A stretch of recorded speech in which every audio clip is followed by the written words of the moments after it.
Welcome back to Gloves Off. I'm Alexis Yunus, and this is where we are gearing up to discuss, in a feisty manner, some topics that will divide opinion. Let's meet our two fighters today, as I would like to call them. They are really good friends, but unfortunately, nobody has time for friendship in this ring. Let's start off to my left, Sanjay Manjrekar. Sanjay, are you ready?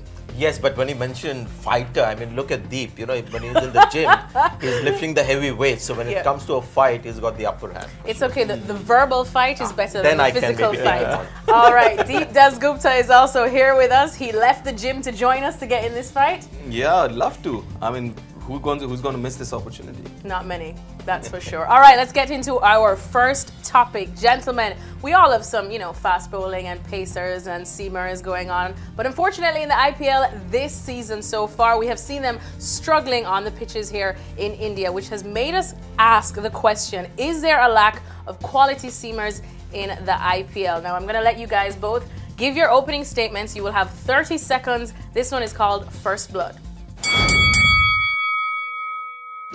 Sanjay, let's start with you this time. Yes, quality of seam bowling this IPL, I think, has been the worst of all the IPL that we've seen so far. We've seen game changes with the bat, we've seen game changes with the ball, but spinners mostly. I counted about 24 seamers all over the IPL, 8 franchises, and maybe at the most 3 or 4. I keep using the word game changer because those are the kind of players that you want, who will turn a game on its head by their performance. And I just counted 3 or 4 quality seam bowlers in that category.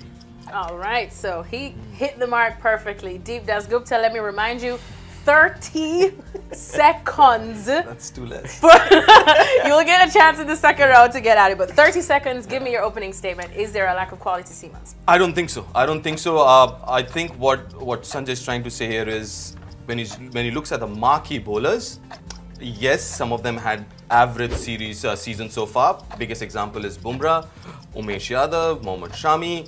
They haven't really done as well as you think they would. But when you look at the whole list there, so you've got youngsters like Deepak Chahar, you've got the other guys coming in as well, like Shardul Thakur, Shubham Mavi. So there are a lot of other bowlers there as well. All right, there you had it. You made it this time. I'm proud of you. All right, now it's time to get into each other, guys. This one is trading blows. All right, gloves off, gentlemen. Who wants to start first? Okay, it's not so much about marquee bowlers. What I'm trying to say is that the actual performance hasn't been great. And I'm not holding seam bowlers responsible for a ball going for a 4 or a 6. I'm seeing the actual bowling that happens. Very often, a good ball is dictated by the batsman, how he plays it. A good Yorker, and you have somebody playing a dill scoop and getting 4 runs. Can't blame the bowler for that. The amount of high full tosses that you're seeing. I mean, this is IPL cricket, supposedly the highest quality domestic T20 tournament. And the kind of loose balls and balls that have been out of control of the seam bowlers has been mind-boggling. And that's why I believe the quality of seam bowling this IPL has been the lowest. But you also have to agree that the quality of batting in terms of hitting has gone up as well. So there are a lot of factors, I believe, more than seamers. It's actually very interesting. But it's actually quite interesting. Just go for it. We'll never know the batting quality or bowling quality ever, because they're always dependent on but you would agree that the pitches have become flatter. Pitches are good. The boundaries are shorter now.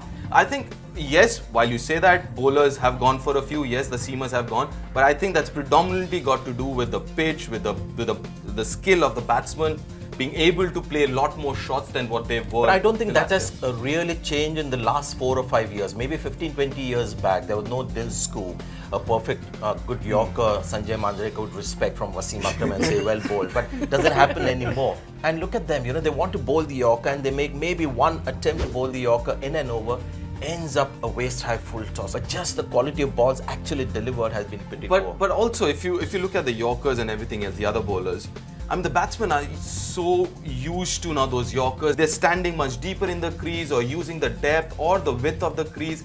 There's so many options. As a bowler, I mean, obviously you're confused. Now suddenly this year you see a lot of this, wide Yorkers being bowled. I think Jofra Archer has shown us that quality Yorkers work. Bumrah shows it on occasion because he's one of those bowlers who's confident of bowling a Yorker accurately. True. Another thing that I'm really disappointed with seam bowling is that far too much variation. Hardik Pandya bowls an important ball to Jofra Archer in a close game. He gets out. It's a nice shot of link ball. The next ball is a wide Yorker outside the off stump. So I think the intelligence as well in seam bowling has gone down. Far too many variations, and also it disturbs me, and I say this with great anguish, that the slow ball has become the stock ball of fast bowlers. I mean, that doesn't make any sense at all. I mean, I will not kind of find too many faults with the bowlers, because again they have to be proactive. It's the batsman who has that time and as a breed. What's your experience? Are batsmen smarter than the bowlers, or it's bowlers smarter than the batsmen? It depends on individual. But generally speaking, I think Matthew Headley has actually said once that, why worry about the bowler? They've got no brains. Now, fundamentally, look at this. As a bowler, you've got a plan, but you also have to execute it right. Right? So there are two aspects. As a batsman, you know the plan, so you have your own plans made. And now execution, even if you get awry with your patient with your execution, you just got 9 fielders, which 4 of them are inside the circle. You've got big bats. Heavily loaded in favor of the batsman. Exactly. I mean, if you look at that way, so bigger bats, better bats, flatter wicket. But don't you think 4 years back there were many more seam bowlers that batsmen would be wary of? They would be saying, let's just play off Dale Steyn and not worry about it. Not the last 3-4 seasons of Dale Steyn. There was a Doug Bollinger, not a big name for Chennai Super Kings. He was a bowler that batsmen respected. But the game has evolved. I wouldn't say evolved. The mindset to play the game has changed. You're not looking at 160, you're looking at 180. We're going to leave it there, gentlemen. So the game has evolved indeed. And now I will give you guys a chance to give us your final statements in Knockout Take. Okay, final statements now, gentlemen, in a sentence preferably. Yes, I mean, it's 20 overs and wickets are still 10 in hand. So it's heavily loaded in favor of batsmen. But the spinners are finding a way to survive. And they bowl slower than the fast bowler. I thought bowling fast was an advantage. They've got to try and just match the spinners who are doing a fantastic job in T20 cricket. Deep? Well, the fast bowlers are trying to match the spinners with the number of slower balls they bowl and the tackles that they bowl. So they are definitely trying to match them. Okay, quickly, because the seamers, I think they have a disadvantage. Bowlers per se, but especially seamers, because with the spinner and with the new generation playing on flat wickets and against bowling machine, their pace is not a problem for them, bounce is not a problem for them, deviation is, and on pitches like that, seamers, they don't get as much deviation with that kind of pace. Then cutters come into the act. I feel like adding one more in your favor actually while you're making your closing. Go on, oh my goodness. Oh man, we could go all day or week on this one with these two, but we'll just agree to disagree and leave it at this point. Thanks so much to both of you, gentlemen, and thanks to you guys for watching, and stay tuned for more. Gloves off.